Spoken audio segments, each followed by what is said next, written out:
The Association of Mine Workers and Construction Union will host a meeting alongside the National Union of Mineworkers in Rustenburg today. This comes after 213 Sibanye-Stillwater mine workers were fired after staging an underground sit-in at the Kwezi shaft in Rustenburg last Monday.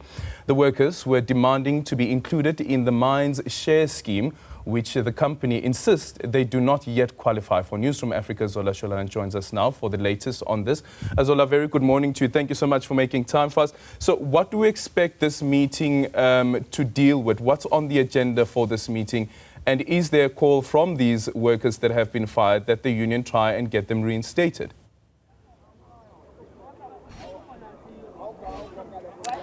Well, Aljan, today's meeting, which is much anticipated by the mine workers, will determine if those that decided not to report to work will be reporting to work from tomorrow, and those that have been issued out with letters of dismissals, will report to work tomorrow, or rather, are their unions going to be fighting for them? As you'd understand that there's over 200 mine workers who have been issued out with dismissal letters last week by Sibanye-Stillwater. Now, it's actually, quite packed here.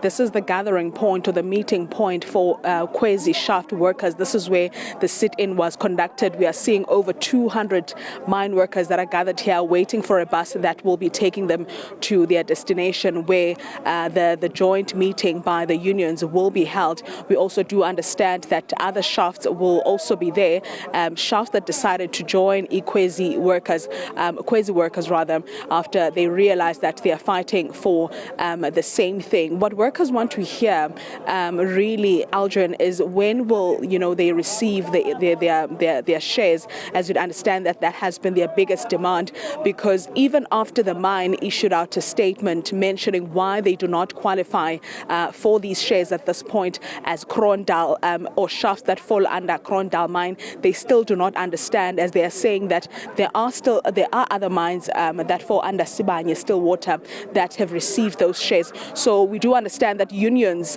today will be explaining that to their workers as to why, just to try and make them understand why they do not qualify as beneficiaries for now, and when do they think they'll qualify, because these people want to hear when, in terms of the date or the deadline, because they have been told before that. Now, another challenge that we have been hearing, you'd understand that when the sit-in began, it was quite easy to get someone to speak to, but now most people are quite reluctant because they fear that they could possibly be counted amongst the 213 that are currently facing dismissal at this point.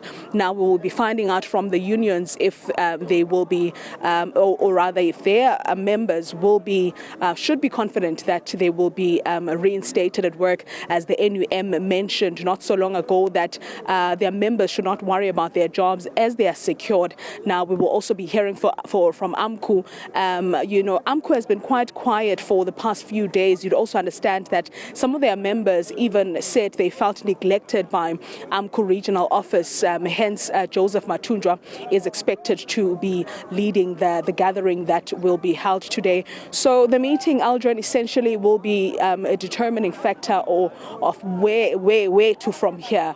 Will work continue as normal tomorrow? Are people losing their jobs? When will these workers, be eligible to get their shares?